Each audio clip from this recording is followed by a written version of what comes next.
Boa noite a todos presentes, boa noite aos convidados, parentes, familiares, amigos que vieram aqui prestigiar, participar desse momento tão incrível na vida desses dois casais. Boa noite aos penetras. Isso é demais, né? Viver a igreja é fantástico por causa disso. A gente ganha até casamento de graça. Tem até penetra na internet, aliás. Essa noite é uma noite muito especial e, como igreja, anualmente nós celebramos a cerimônia dos casamentos coletivos, porque acreditamos na família, acreditamos no casamento e acreditamos que Deus tem um propósito e um plano estabelecido para a família. E por acreditar nisso, nós não queremos ser demagogos, falar da boca para fora e não viver naquilo que acreditamos. Por esse motivo, nós proporcionamos essa cerimônia de casamento coletivo, que aliás hoje está acontecendo aqui no Soma Original, e amanhã também acontecerá outra cerimônia com alguns outros casais no Soma da Família, domingo de manhã. Portanto, é uma noite especial, não é? É especial, não é? Vamos orar, baixa tua cabeça, fecha seus olhos. Jesus, nós somos tão gratos a Ti por estarmos aqui essa noite. Obrigado, Jesus, porque Você separou esse tempo para nós, separou esse tempo não somente para esses casais aqui, mas Senhor, separou esse tempo para que tivéssemos um encontro contigo. Eu quero pedir a Ti, Jesus, que mais do que uma cerimônia legal, bacana e que brinde um momento tão especial, essa noite possa ser uma noite de encontro contigo. Espírito Santo, Você tem liberdade no nosso meio, passeia no nosso meio, confrontando os nossos pecados, erros, orientando-nos e dando-nos revelação, discernimento, clareza da profundidade, da largura, da altura do amor de Deus por nós. Fala conosco nessa noite. Nós carecemos da Tua voz, tanto quanto o nosso corpo precisa de pão, nós precisamos das palavras que saem da Tua boca, Deus. Elas são alimento para a nossa alma. Por isso nós pedimos por Tuas misericórdias. Fale conosco nessa noite, no nome de Jesus. Amém. Amém? Eu quero convidar você que está com a Bíblia aí, a abrir lá em 1 Coríntios, no capítulo 7, versículo 29. Nós estamos no tema Mexe, um tema onde durante 2 meses nós tratamos e falamos acerca de casamento, relacionamento amoroso.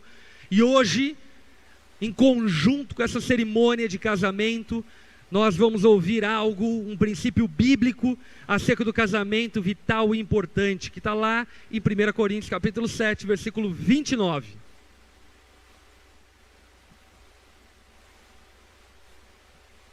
O apóstolo Paulo diz: o que quero dizer é que o tempo é curto. Sobre que tempo ele está falando? Sobre o tempo da vinda de Cristo. Ele está dizendo o seguinte: olha, a vinda de Cristo se aproxima e o tempo é curto. Nós vivemos com a sensação de que o tempo durará para sempre, mas a grande verdade é que o tempo acaba. E eu acredito que na medida em que a tua vida vai avançando, você percebe isso. Você nasce, se torna então uma criança, e como criança você tem um sentimento de imortalidade. Até então que você se depara com a realidade da morte. E aí então você entra na juventude com a consciência de que você morrerá, mas com o sentimento de que os outros morrerão e você não. Mas a grande verdade é que tanto quanto os outros, todos nós um dia morreremos. E não apenas morreremos, mas cada segundo que passa está mais perto a vinda de Cristo. Jesus vai voltar. E o apóstolo Paulo está enfatizando, quando ele vai falar sobre casamento, acerca desse princípio, dessa verdade espiritual e cósmica. O tempo é curto. De agora em diante, aqueles que têm esposa. Quem aqui tem esposa? Aleluia. Quem não tem esposa?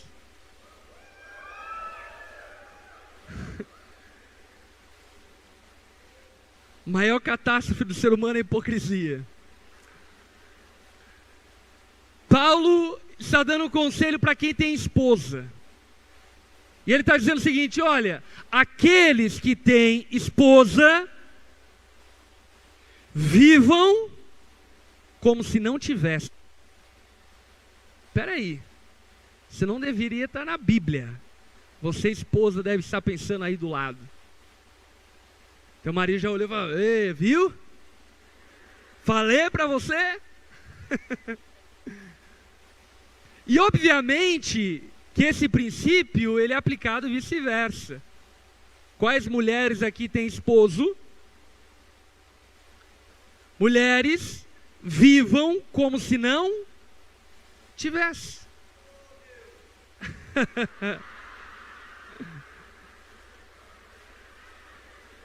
Diante disso, surge então uma realidade que nós precisamos observar. Qual realidade?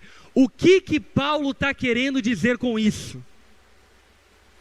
Será que Paulo está liberando um tipo de relacionamento liberal, onde você pode ficar com outras mulheres e com outros homens ou algo do tipo? Será? Obviamente que não. A palavra, a Bíblia nunca se contradiz, e a Bíblia é muito clara em dizer que o padrão de Deus para o casamento é monogâmico. Portanto, Paulo não está dando uma carta de liberação, um alvará para a imoralidade sexual. Será que Paulo está de alguma forma dando uma brecha para que os maridos possam jogar futebol todos os dias da semana? Será que Paulo está dando uma brecha para que as esposas possam viver como se não tivesse marido, então fiquem no shopping a semana inteira e passeiem com suas amigas a semana inteira? Será que é sobre isso que Paulo está dizendo? É um questionamento muito importante, porque o que Paulo está dizendo, ele está dizendo: aqueles que têm esposa, vivam como se não tivessem. E ele continua dizendo: aqueles que choram, como se não chorassem. Os que estão felizes, como se não estivessem. Os que compram algo, como se nada possuíssem. Os que usam as coisas desse mundo, como se não as usasse. Porque a forma presente deste mundo está passando. Obviamente que Paulo não está convidando para uma vida conjugal liberal. Até porque Paulo não se contrariaria no mesmo capítulo. 1 Coríntios capítulo 7, versículo 3, que aliás nós falamos semana passada aqui. O apóstolo Paulo diz de maneira muito enfática: maridos, cumpram as suas dívidas conjugais. Você tem uma dívida para com sua esposa. Esposas, cumpram as suas dívidas conjugais. Você tem uma dívida para com o seu marido. Portanto, Paulo não estaria se contradizendo. Então, sobre o que Paulo quer falar, sobre o que Paulo está querendo nos ensinar, porque você há de convir comigo que esse é um conselho um tanto quanto arriscado. E por ser arriscado, eu entendo que Paulo não falou de maneira inadvertida. Tipo, joguei uma bomba lá, se vira, galera. Se mata no seu casamento. O que Paulo estava querendo dizer com isso? Acerca disso, para complementar o raciocínio, eu quero ler um texto que está no Evangelho de Mateus, no capítulo 24, no versículo 37. Melhor, do versículo 36 em diante.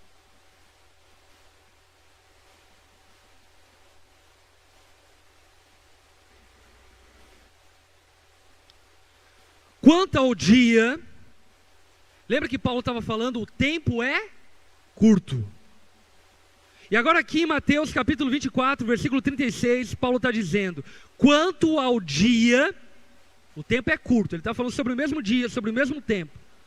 Quanto ao dia e a hora ninguém sabe. Ninguém sabe a hora que Jesus vai voltar.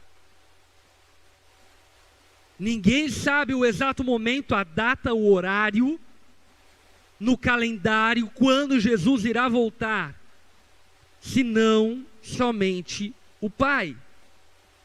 Agora presta atenção no versículo 37. Como foi nos dias de Noé, assim também será na vinda do Filho do Homem. Pois os dias anteriores ao dilúvio, o povo vivia comendo e bebendo, casando-se e dando-se em casamento, e até o dia que Noé entrou na arca, e eles nada perceberam, até que veio o dilúvio, e os levou a todos. Assim acontecerá na vinda do Filho do Homem. Casamento é uma coisa boa? É. Casamento foi criado por Deus? Sim. Mas parece que nesse texto, tanto que Paulo está dizendo, lá em 1 Coríntios capítulo 7, quanto esse texto que Jesus está dizendo em Mateus capítulo 24, o casamento pode também ter os seus BOs. E qual é o BO que fica revelado aqui em Mateus capítulo 24? O texto faz alusão e faz menção dos dias de Noé. Você já ouviu falar da história de Noé? Noé vivia em meio a uma humanidade corrupta, corrompida e imoral. Todos estavam se entregando aos seus maus desejos, vivendo de maneira inadvertida, vivendo como se não houvesse Deus, tocando a vida. O texto ainda diz que eles viviam comendo e bebendo, casando-se e dando-se em casamento. E eles não perceberam. Repete comigo, eles não perceberam. Eles não perceberam o tempo. Por que eles não perceberam o tempo? Porque eles estavam distraídos. O casamento pode ser a maior bênção na tua vida, ou pode ser a maior maldição da tua vida. Na verdade, é você que vai definir se ele vai ser bênção ou maldição. Porque dentre todas as distrações humanas, o casamento pode vir se tornar a maior distração de todas. Porque grande parte dos casais que casam, eles casam e pensam que não existe mais universo. Tudo se resume ao Netflix e ao brigadeiro. Eles pensam que não existe mundo ao redor deles.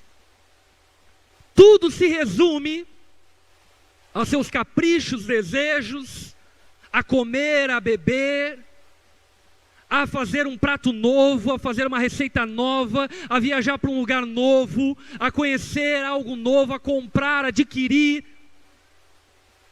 E isso tudo é bom. É bom. Mas isso tudo pode te distrair de uma maneira que você menos espera. Te distrair ao ponto de estar tão envolvido com as coisas do casamento, que você não percebe que o tempo está passando e que Jesus está voltando. E isso nos leva a uma reflexão profunda. Qual a reflexão?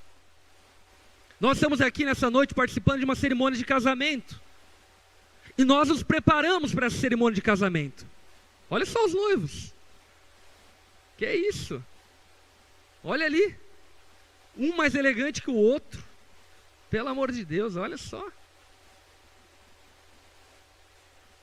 Olha essas noivas. Dá uma salva de palmas para isso, gente.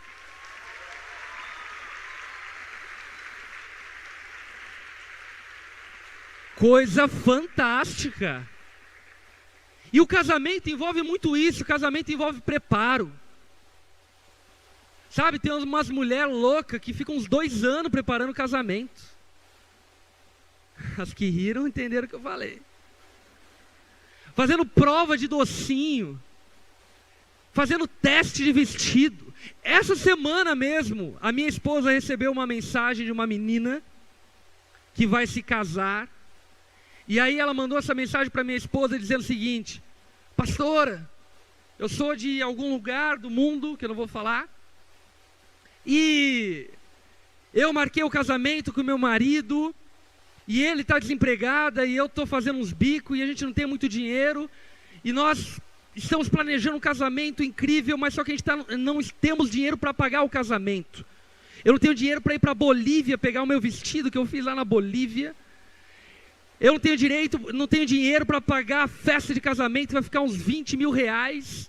E as fotos do casamento vão ficar uns 10 mil reais. Eu dei a entrada, eu não sei o que fazer porque eu não tenho dinheiro. Cara, isso é muito preparação. Às vezes uma má preparação. Mas o casamento, a cerimônia, ela é uma baita de uma distração. E sabe o que acontece com muitos casais? Eles chegam num momento como esse, com a roupa pronta, com a festa pronta, com a casa pronta, mas com o coração despreparado. É muito engraçado que muitos casais casam com o vestido pronto, mas chegam dentro da sua casa e não sabem nem o que fazer um com o outro, porque não se prepararam para isso. Agora, o paralelo que eu quero fazer é em relação a Deus. Coisa que já casaram. Foi um esforço grande, não foi? Lua de mel, noite de núpcias. Você planejou cada centímetro do quarto da noite de núpcias. Cada pétala de rosa no seu centímetro quadrado apropriado. Sabe, uma preparação louca. Uma distração louca. Mas a pergunta que eu faço a todos nós aqui nessa noite é: se Jesus voltar agora, você está tão preparado quanto estava para o dia do teu casamento? A palavra fala que ninguém sabe o dia nem a hora. E se Jesus voltar agora, se Jesus vier prestar contas da tua vida agora, o que você vai dizer a Ele? O que você vai entregar a Ele? Qual é a desculpa que você vai dar para convencer Ele de que você deve ir para o céu? O que Paulo e Jesus está dizendo é que casamento pode se tornar uma grande distração do real sentido da vida.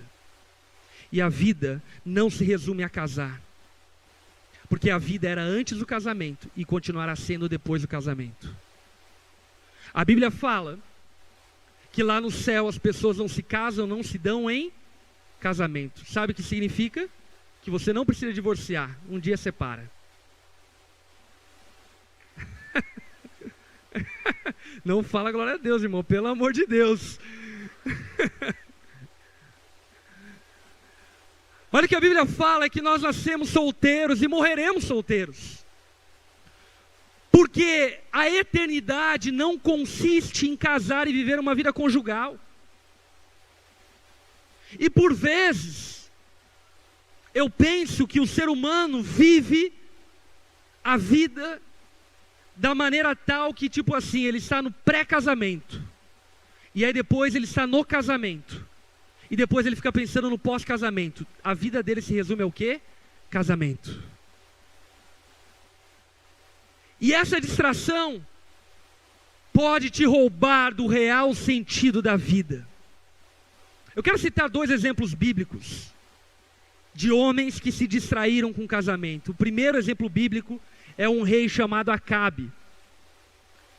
1 Reis, capítulo 16, versículo 29, diz um pouco da história de Acabe. E olha o que diz lá. No 38º ano do reinado de Asa, rei de Judá, Acabe, filho de Omri, tornou-se rei em Israel. Reinou 22 anos sobre Israel e Samaria. Acabe, filho de Omri, fez o que o Senhor reprova. mais do que qualquer outro antes dele. Sabe o que a Bíblia está dizendo? É que existem reis ruins, mas Acabe foi o pior. Acabe foi o pior dos piores reis. Ele não apenas achou que não tinha importância cometer pecados de Jeroboão, filho de Nebate, mas também se casou com Jezabel. Quem já ouviu falar aqui de Jezabel? A Bíblia diz que Jezabel era uma mulher terrível, chave de cadeia. Acabe casou com Jezabel. E Jezabel tinha um espírito manipulador, que fazia com que Acabe fosse manipulado em todo o tempo. E Acabe então, que já era um homem ruim, se tornou um homem ainda pior por causa de Jezabel. Por causa da distração da sua esposa. Pergunta que eu te faço, homem, macho. Você tem se distraído no seu casamento? Jezabel arruinou a vida de Acabe. Acabe fez tudo que era detestável. Rejeitou a Deus e viveu de maneira tal que Deus reprovou completamente toda a sua história.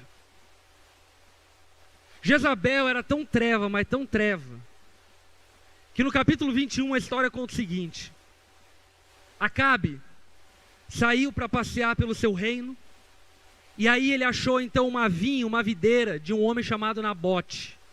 Ele olhou aquela vinha, aquela videira e falou: nossa, como eu queria essa vinha. E ele bateu na casa de Nabote e falou: Nabote, você pode me dar essa vinha, eu compro, eu pago para você essa vinha. Nabote falou: não está à venda, ela é minha, eu não quero vender. Acabe ficou, muito chateado. Ele foi para casa, homem frouxo. Ele foi para casa, chegou para Jezabel e falou: Jezabel, eu queria tanto a vinha de Nabote, Nabote não quis vender para mim. O que eu faço? Jezabel olhou para Acabe e falou: eu dou um jeito. Sabe qual foi o jeito que Jezabel deu? Ela matou Nabote. Cortou a cabeça de Nabote. Jezabel era mais macho que Acabe.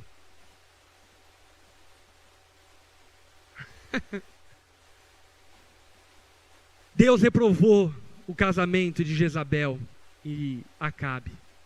Eles morreram de forma horrível, porque Deus reprovou a vida deles, porque eles se distraíram com o casamento. Meu irmão, minha irmã, você tem se distraído com o teu casamento? Você era um discípulo melhor antes da tua esposa ou depois dela? Você ama mais Jesus antes da tua esposa ou depois dela? Segunda história, você já ouviu falar de um homem chamado Sansão? Sansão era um mulherengo. E aí ele achou uma filisteia chamada Dalila. A mulher, mano, era repugnante. De maneira declarada, no primeiro encontro, ela tentou matar Sansão. Mas Sansão ficou apaixonado. Cuide com as tuas paixões. Sansão ficou apaixonado, cresceu o olho e falou: nossa, Dalila é minha deusa.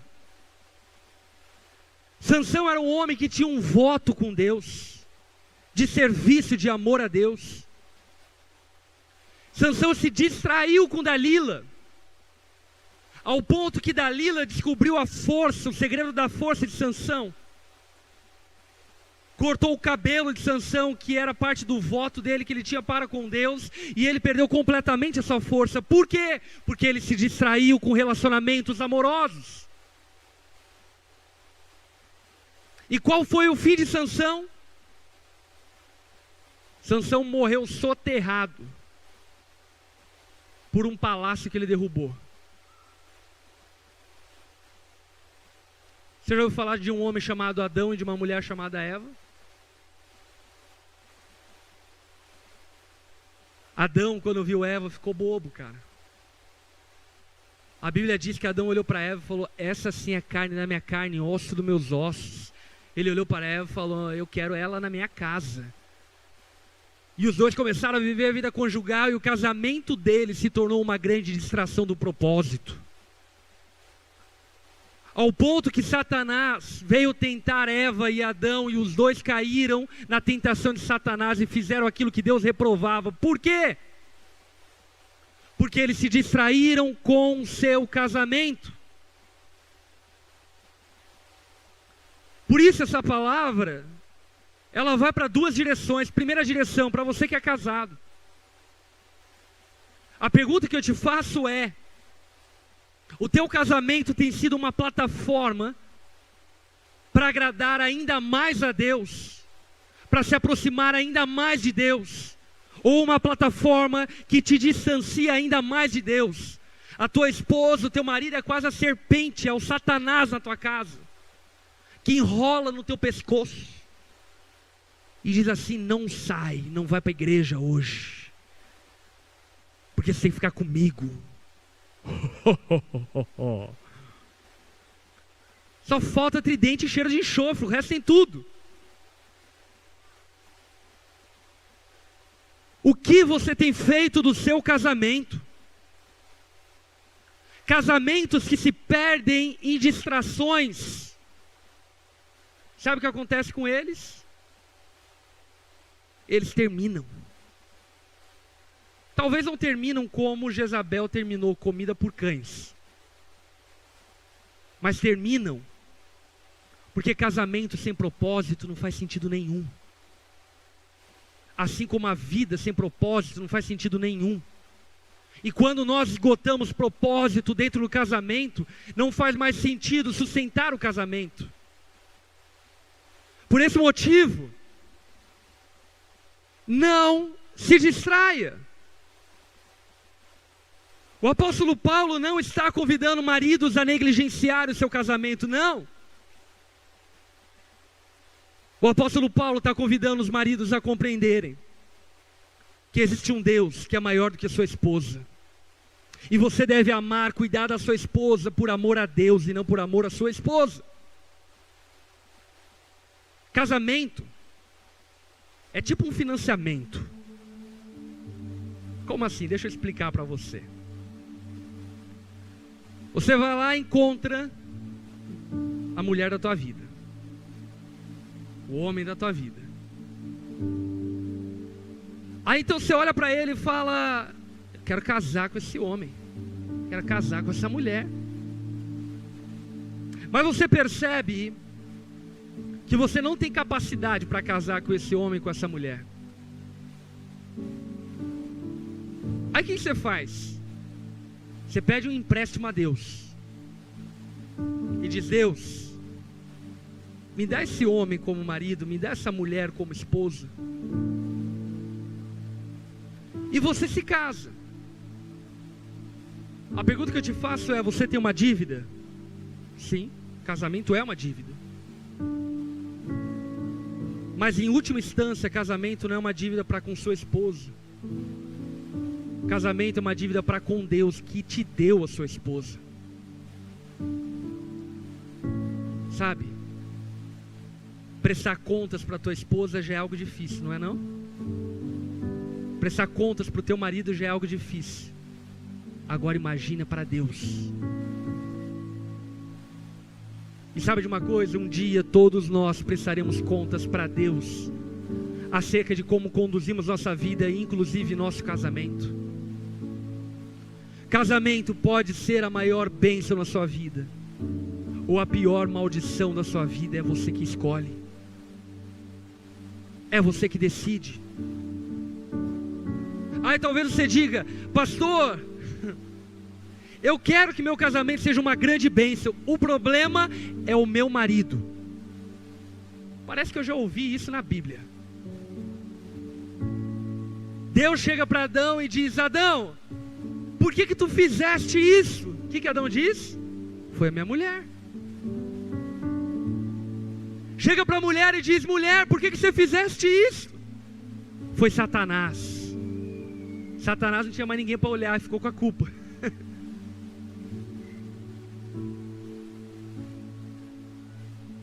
Deixa eu te fazer uma pergunta. Por que você não leva mais a sério a Deus? Ah, é por causa do meu marido. Não, é por causa de você.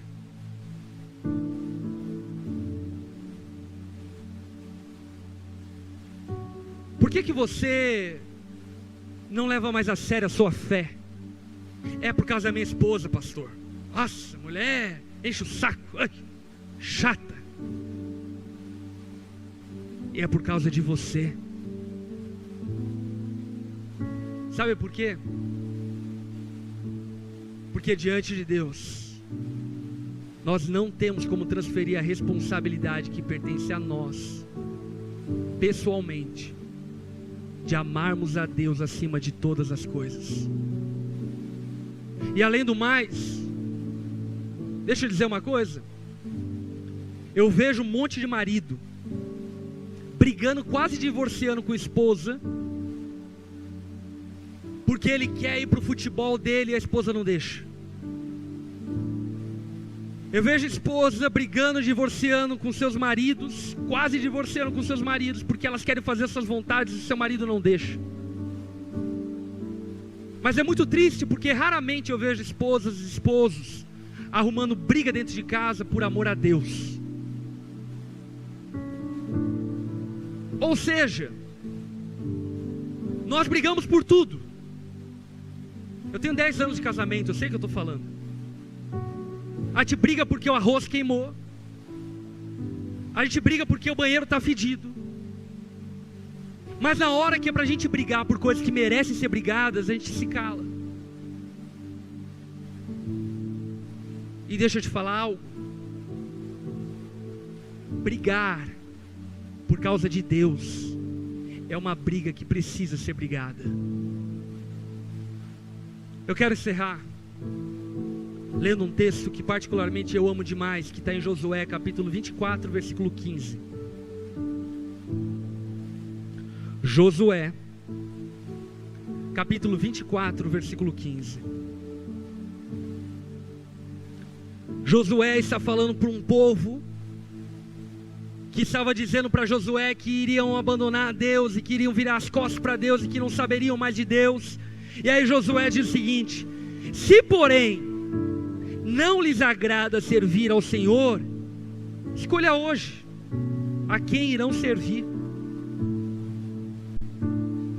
Se aos deuses que os seus antepassados serviram além do Eufrates, ou aos deuses dos amorreus, em cuja terra vocês estão vivendo. Mas eu e minha casa serviremos ao Senhor. Sabe o que Josué está fazendo aqui? Está sendo o homem que você precisa ser na tua casa. Josué está sendo o homem que você precisa ser no teu casamento. E também pode ser que ele esteja personificando a mulher que você precisa ser na tua casa, e a mulher que você precisa ser no teu casamento. Sabe qual é o homem que você precisa ser na tua casa? É esse tipo de homem. Olha, tem um monte de gente querendo viver de maneira inadvertida, querendo viver como se não houvesse Deus, como se não houvesse amanhã. Comamos, bebamos, amanhã morreremos. Quem quer viver dessa forma, eu respeito, pode viver. Mas eu e minha casa serviremos ao Senhor.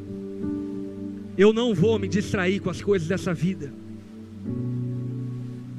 porque eu sei que essa vida é tão transitória e passageira quanto passageiro de ônibus.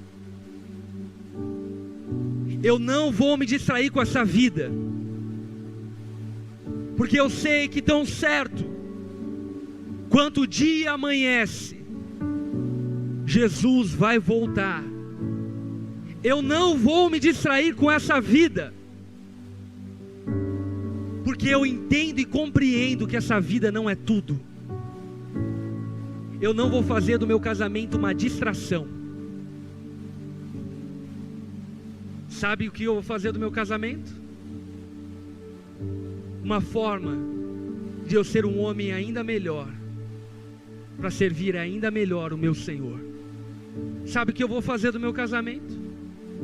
Uma forma de ser um pai ainda melhor, para que meus filhos cresçam com uma referência ainda melhor, para que sirvam ao Senhor como seu pai serviu. E a pergunta que eu faço a você é: o que você vai fazer no seu casamento? O que vocês vão fazer no casamento de vocês? Assistir Netflix? Zerar a Grey's Anatomy? É isso? Será que em nenhum momento da tua vida você não parou para refletir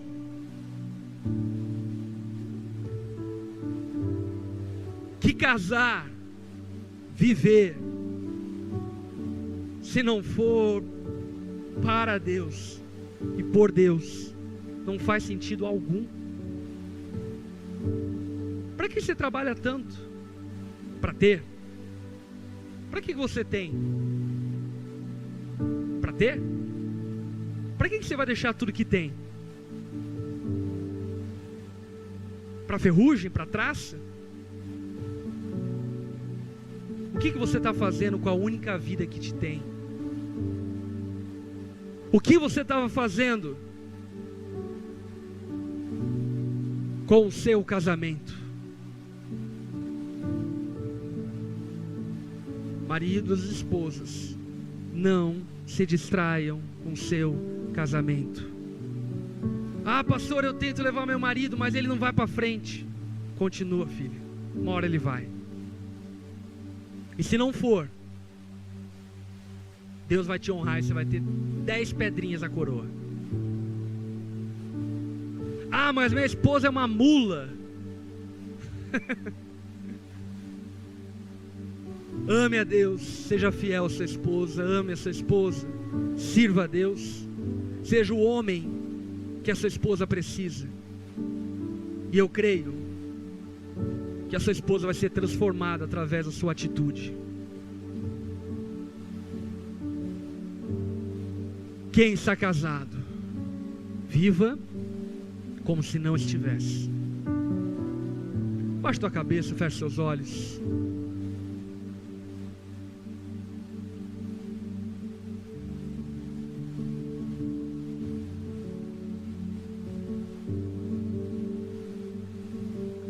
Jesus nos trouxe aqui essa noite para participarmos desse momento tão incrível, que é essa cerimônia conjugal, que é esse culto de adoração a Jesus. Mas eu creio que Jesus, de maneira especial, trouxe algumas pessoas aqui, que talvez até hoje têm vivido ignorando o fato inequívoco de que o tempo é curto, de que a vida é curta, de que o tempo se abrevia. Talvez você está tão distraído com a tua juventude, tão distraído com as tuas posses, tão distraído com o teu casamento, que você não está percebendo a nuvem que está vindo como nos dias de Noé, a chuva que está caindo na terra e inundando a terra. E o problema dessa tua distração é que quanto você menos perceber, a porta da arca vai estar fechada. E por causa da sua distração, você não viverá eternamente com Deus. Por isso essa noite eu creio que Jesus te trouxe até aqui para te dar um chacoalhão e dizer: ei, preste atenção nos tempos, preste atenção nos dias, preste atenção naquilo que está acontecendo à tua volta. As profecias estão se cumprindo, todas elas. Jesus está voltando. E isso não é papo de religião. No seu interior você sabe que a tua alma, o teu espírito anseia por essas verdades. Isso é papo de existência, de propósito e sentido. Se nessa noite você está aqui e quer dizer para Jesus: Jesus, eu tenho me distraído, eu não tenho dado atenção devida a você, e eu tenho vivido como se você não existisse. Talvez eu até creio que você exista, mas eu vivo como se você não existisse. Eu conduzo os meus dias como se você não existisse. Eu conduzo a minha vida como eu bem entendo, como eu bem quero, não me submetendo a você. Se nessa noite você está aqui e percebe quão longe você está de Deus, e nessa noite você quer tomar uma postura diante de Deus e dizer para Ele: Deus, eu quero me aproximar de você, eu quero te conhecer, eu quero te servir, eu não quero me distrair com a vida que você me deu, mas eu quero usar essa vida para me aproximar ainda mais de você. Jesus está mais perto do que você imagina. Se nessa noite você quer se abrir para esse relacionamento com Deus, abandonar as suas distrações e se aproximar de Deus, aí no seu lugar, de cabeça baixa, olhos fechados, eu quero convidar você a fazer uma oração comigo. Jesus ouve a sua oração, e a palavra fala que se nós confessarmos que Jesus é o Senhor com a nossa boca e crermos com o nosso coração, nós seremos salvos. Aí no seu lugar, se você quer conhecer Deus, quer se abrir para esse relacionamento com Deus, repita essa oração comigo. Diga assim para Jesus, diga assim a Ele: Senhor Jesus, nessa noite eu peço perdão pela maneira distraída que eu tenho vivido. As coisas desse mundo têm me consumido, e eu não tenho percebido que o tempo está passando. Eu não tenho percebido que você está voltando, e eu não quero estar despreparado para a sua volta, Jesus. Eu quero me encontrar preparado para a sua volta. Por isso nessa noite, Jesus, eu peço perdão pelos meus pecados, e te recebo, Jesus, em minha vida, como meu Senhor e como meu Salvador. Eu oro dessa forma, no nome de Jesus, amém. Todos de cabeça baixa, olhos fechados. Se você fez essa oração, eu quero orar por você. Eu queria te convidar a levantar uma das suas mãos do seu lugar. Eu quero ver você e eu quero orar por você. Você que fez essa oração entregando sua vida a Jesus, levante sua mão no seu lugar. Amém. Amém. Você não precisa ter vergonha disso. Tem várias coisas na tua vida que você precisa ter vergonha. Essa não é uma delas. Você que levantou sua mão, fique em pé no seu lugar. Fique em pé no seu lugar. Deus está começando algo grandioso, glorioso, poderoso na tua vida, na tua história. O que você está ouvindo hoje aqui é muito além do que você possa imaginar. É muito mais grandioso, profundo do que você possa imaginar.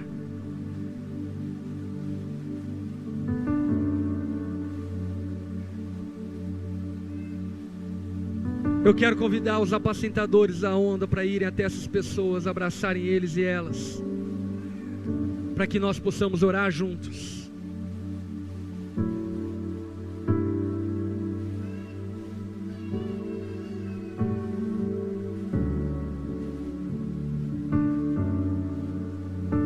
Talvez você veio aqui para um casamento.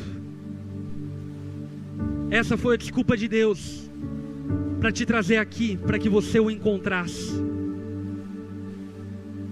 Porque se trata muito mais de coisas espirituais e eternas do que de coisas terrenas.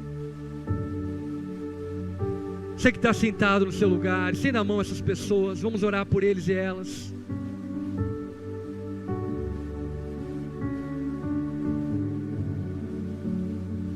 Senhor Jesus, nós cremos no Teu infinito amor e na Tua eterna bondade. Cremos, ó Pai, no Seu poder, que é sobre tudo e sobre todos. Ah, Jesus, obrigado, Pai, porque nessa noite Você alcançou a vida dessas pessoas, ó Pai. Obrigado, Jesus, porque nós cremos que nessa noite histórias estão sendo transformadas aqui diante dos nossos olhos. Obrigado, Jesus, porque olhos foram abertos para enxergar coisas que até então não enxergavam. Jesus, nós pedimos a Ti que Você confirme essa decisão no coração de cada uma dessas pessoas, ó Pai, e que a partir de hoje Você transforme a história dessas pessoas. Clamamos a Ti, Jesus, dê a eles e elas um novo nascimento, para que o Senhor seja exaltado, glorificado, através da obra na vida dessas pessoas, Jesus. Como igreja, nós oramos e abençoamos a vida de cada uma dessas pessoas que estão tomando essa decisão, e clamamos a Ti, Jesus, cumpra Suas promessas na vida deles e delas, no nome de Jesus, no nome de Jesus, amém, amém. Pode permanecer em pé, dá uma salva de palmas a Jesus.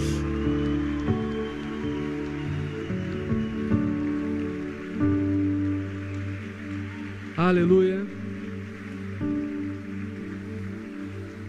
Eu queria pedir uma gentileza, galera da Onda que abraçou essas pessoas. Nós queremos ajudar vocês a darem continuidade a essa decisão que vocês tomaram aqui hoje. Para isso, nós queremos levar vocês a um lounge que nós temos aqui do ladinho, só para pegar o contato de vocês e conversar um pouco mais com vocês. Não vai demorar 5 minutos, vocês vão lá e já retornam para cá, ok? Queria pedir a galera da Onda para direcionar essas pessoas lá. Daqui a pouquinho vocês já voltam. Glória a Deus, glória a Deus. Dá uma salva de palmas de novo a Jesus por isso.